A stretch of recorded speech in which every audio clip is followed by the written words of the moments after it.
What's up, guys? I wanted to do a quick video about the Crux in what I call road version 1.0. This week I've had a chance to do 3 different rides on the Crux. The first was our traditional gravel ride. It's about 30 miles. Our second was about 30 miles, but this time it was just on the road with the typical gravel setup and gravel tires.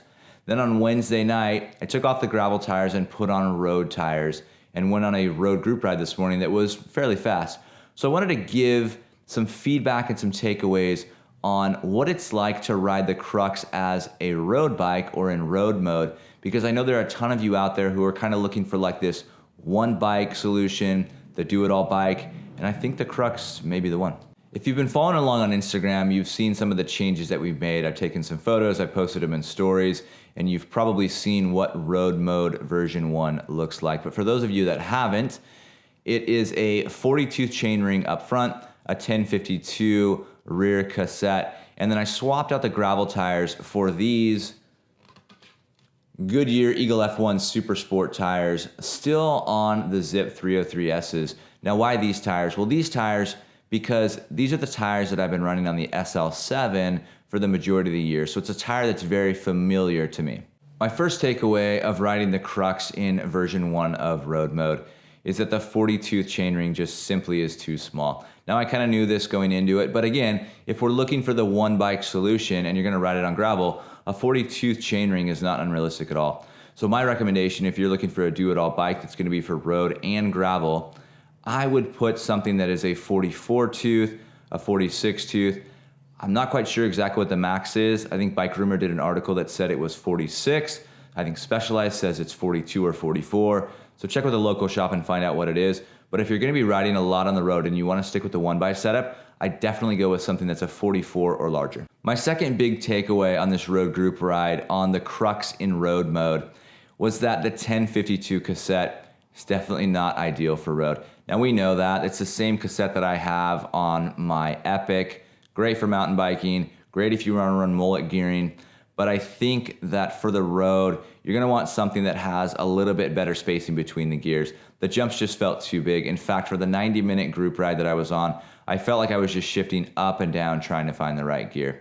Now, if I were to get another cassette, I'd probably do something that's like a 1036 or a 1044. I think SRAM really nailed it with that 1044. That's probably the sweet spot if you're gonna continue to run one by with the Crux. My third takeaway, and it's a little bit petty and really aesthetic, but the 28mm road tires looked so tiny on the Crux. If you've ever seen one of those big lifted trucks that have the small wheels and tires, looks like the truck kind of like skipped leg day. That's what the Crux looks like with 28mm road tires on it. There's just so much tire clearance that it makes the tire and wheel look tiny. Now, I think the sweet spot might be like a 32 or a 35. Hoping to get my hands on a set of the new Grand Prix 5000 tubeless tires in 32. And I'll give those a try, let you guys know what they look like and how they perform. My fourth big takeaway from riding the Crux on the road this week is that the handling is actually pretty decent. I'd give it a solid B.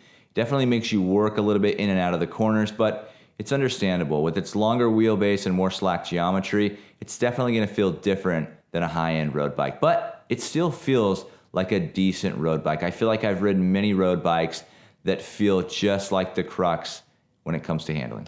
At the end of the day, the Crux really does hold its own on the road, and it's not gonna hold you back. In fact, with the right chainring, cassette, and tire combo, the Crux is really gonna perform like any decent road bike out there.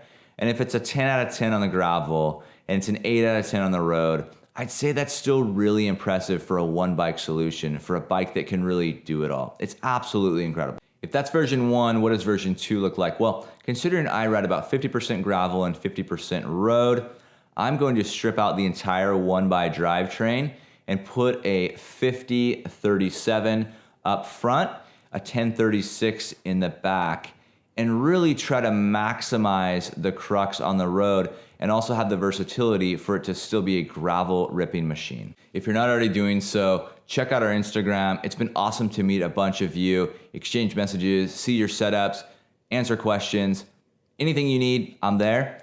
If you like this video, hit the like button, subscribe if you wanna find out what version 2 looks like. We're gonna do some more with the Crux, gonna travel a little bit, and it's gonna be a lot of fun. So thank you so much for watching.